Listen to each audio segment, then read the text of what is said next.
Hi everyone, welcome. Maryjo with Fourth Dimension Healing. Today I would like to explore the concept of creating sacred space in our homes. Now when we think of sacred space, perhaps we think of a mosque or temple or cathedral, or great majestic mountains, tucked away hidden forests, or wide open expanses of prairie and desert.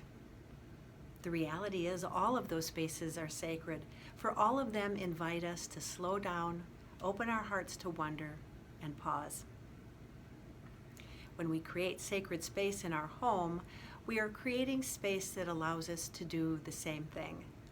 And whether we have the ability to set aside an entire room for our sacred space, or more often than not, we're going to claim a corner of the basement or clear off some space on our bedside table, we are slowly taking claim to the important part of remembering that we are creating sacred space for ourselves and for our spiritual growth and development.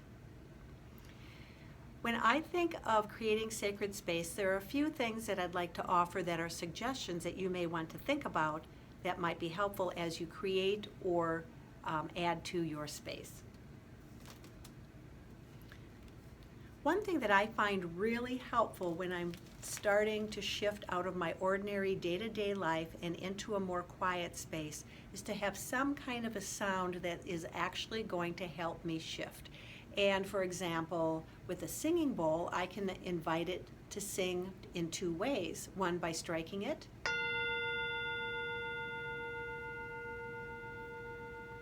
or by singing it.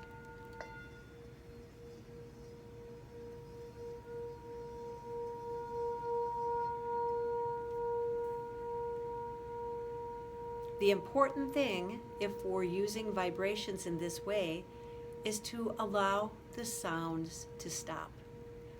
Now, of course, the vibrations continue long after we can hear with our human ears, but the idea is that we are pausing and the instrument is helping us to do so.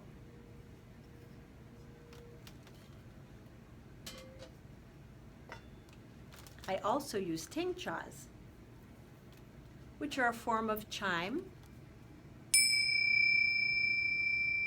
in much the same way. Knowing that the vibrations that are coming off of the singing of the chimes is moving through my energy field, helping to shift and clear any imbalances, and also is rippling out into the greater community.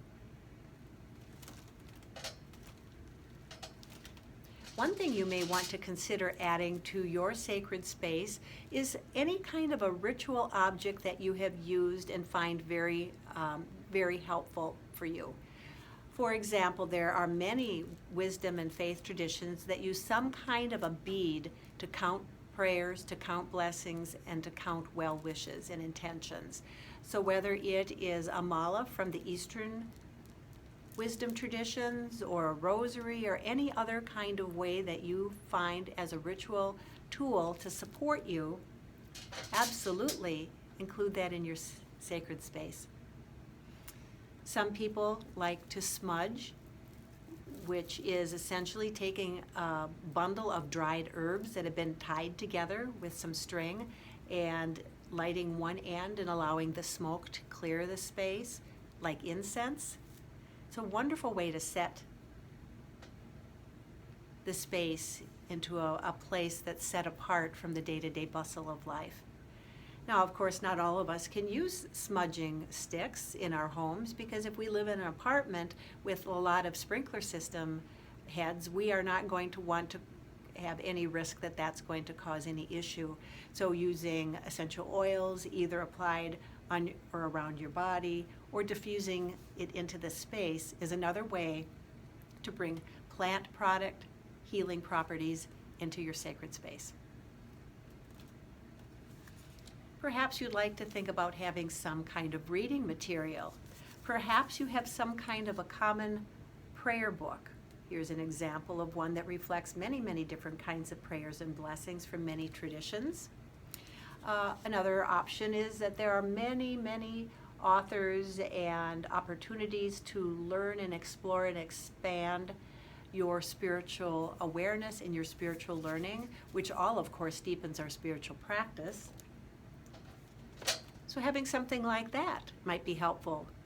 Journals, things to write on. Perhaps you want to write poetry. Perhaps you are an artist and you want to sketch images that support the shifting and the healing and the prayer time that you're experiencing. Those would be important things to think about.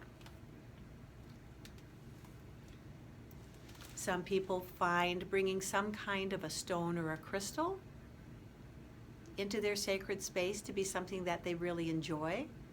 The important thing is it's something that's important to you.